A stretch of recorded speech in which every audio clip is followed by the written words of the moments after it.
Good morning and welcome to AGORACOM Small Cap Stock News. It's Thursday, February the 13th, 2014. I'm Alan Barry Laboucan. I'm the Chief Market Commentator for AGORACOM. Every morning I go through my usual routine that I've been doing for a number of years. I go through all the press releases, try to find the best ones that stand out to me. I talk about them on the show. I also talk about the stock charts and what I'm seeing in there. And over the years, this is what's helped me to find a lot of good companies, and I think it will help you as well. And I look after all the work for you. We try to keep the show to around a 10-minute time frame. I've got 8 companies to talk about today. We should be in good shape on the time, so we'll get right to it. The first company I wanted to talk about today is Santacruz Silver.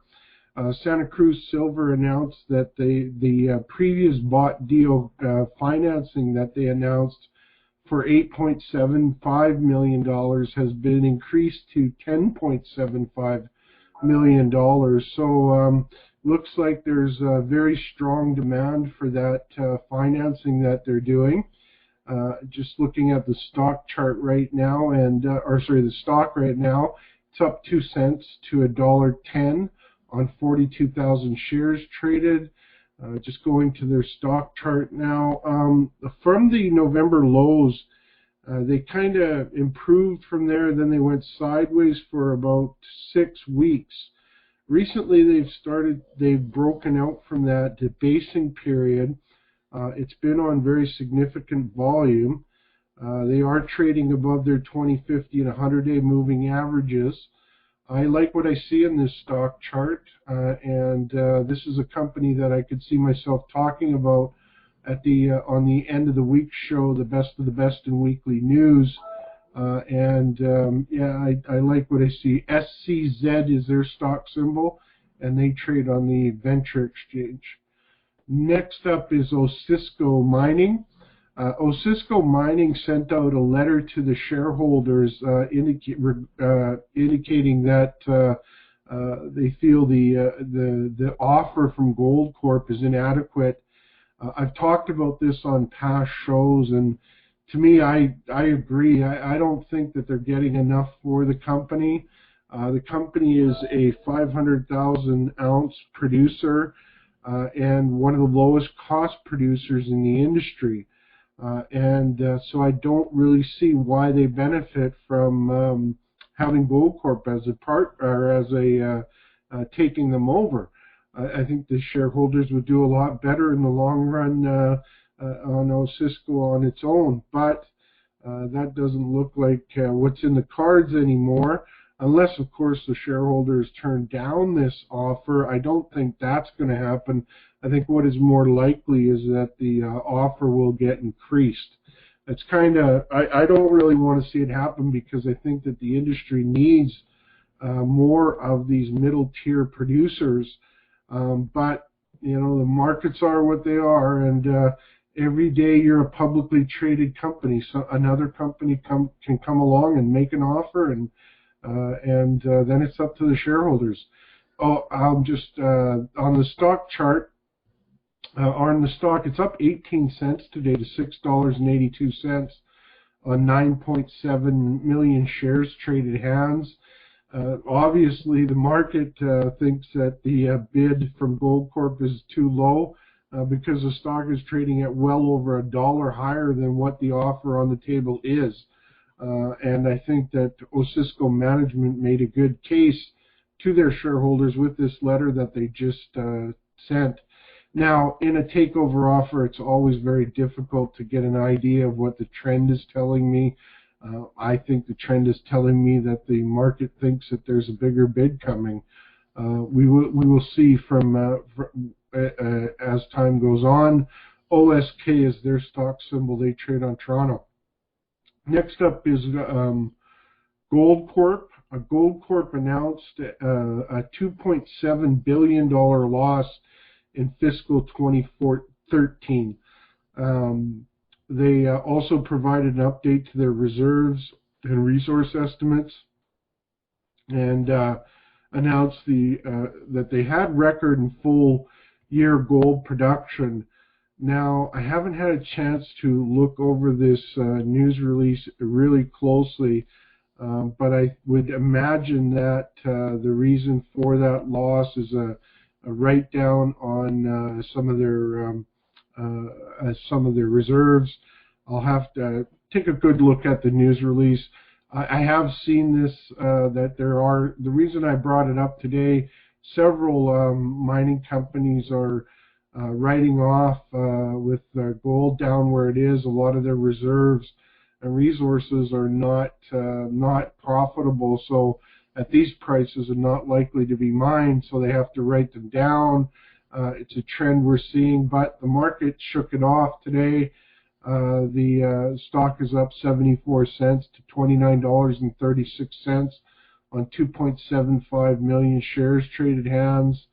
Goldcorp stock has been on a very bullish trend since it hit the bottom in December, aggressively above its 20, 50, and 100-day moving average. So yeah, that stock chart looks very powerful. G is the stock symbol, and they trade on Toronto.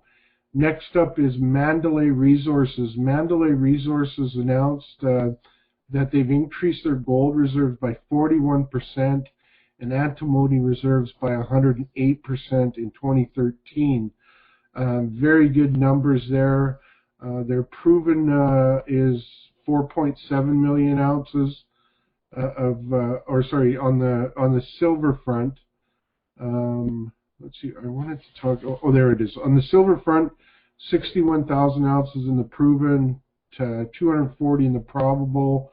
Total proven and probable is 301,000 ounces of gold. They've got about 17.9 million ounces of silver.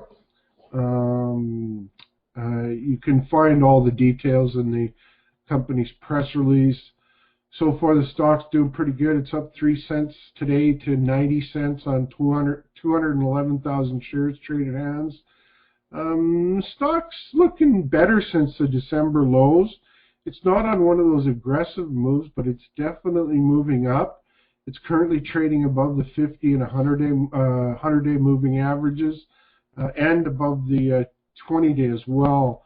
So it's got an interesting stock chart there. Not overly aggressive, so it's one I'm going to consider for the best of the best show. MND is their stock symbol. They trade on Toronto. Next up is Scorpio Gold.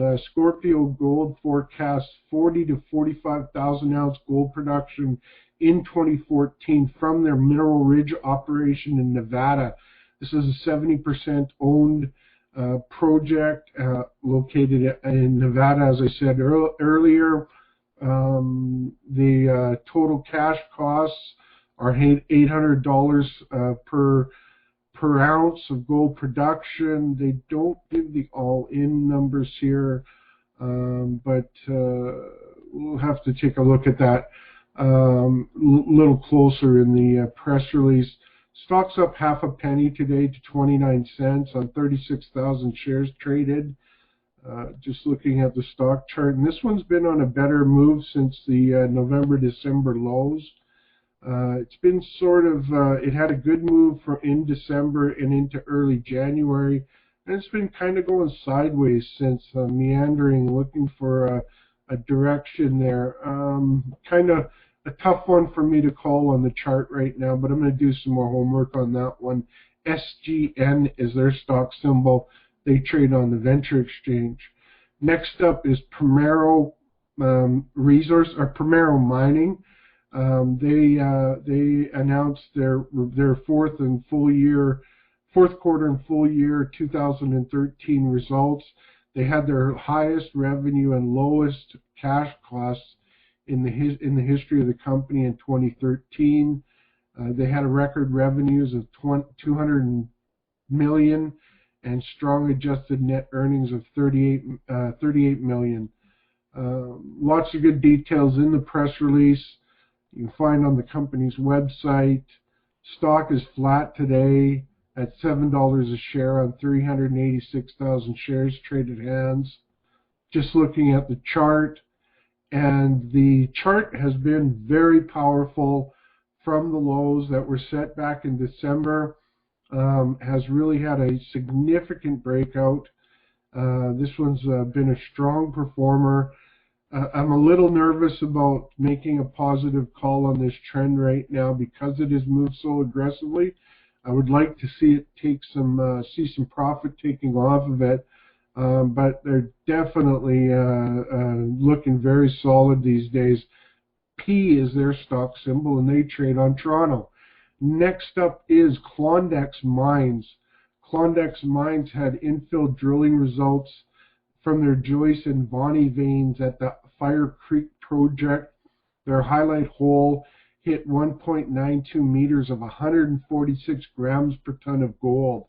So some very high-grade gold in that drilling. That wasn't the only hole that returned high-grade drill results. You can look at the table on the company's press release. Definitely like what I see on the drill front there. Stock's flat today. It's at $1.89. Only traded 13,000 shares today. Stock's been had a classic bullish move since July. Higher highs, higher lows. This is a very good looking chart. I've picked this one in the past, and I think there's a good chance I'll be talking about it again on the Best of the Best and Weekly News Show. KDX is their stock symbol, and they trade on Toronto. And the final company today is Turquoise Resources. They had an update about their oil Turquoise project, and also that they're in discussions with the government of Mongolia. So they give you a good rundown of what's going on with the company and their talks with the Mongolian government. Just looking at the stock, it's down 31 cents today on 1.1 million shares traded hands. Just looking at the stock chart, it bottomed in early January, had been pushed down quite a bit in December, had a good move off of that lows in January, then has been giving them back in the last 3 weeks or so. I'm looking for a bottom on this stock. I'm going to be doing some homework. I think there's a chance I could be talking about this one on the end of the week show, but I haven't made that decision yet. TRQ is their stock symbol, and they trade on the Toronto Exchange.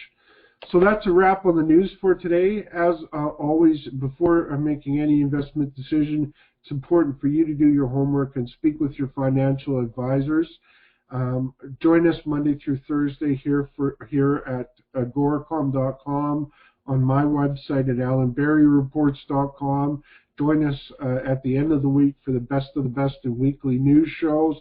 That's coming up in the next day or two.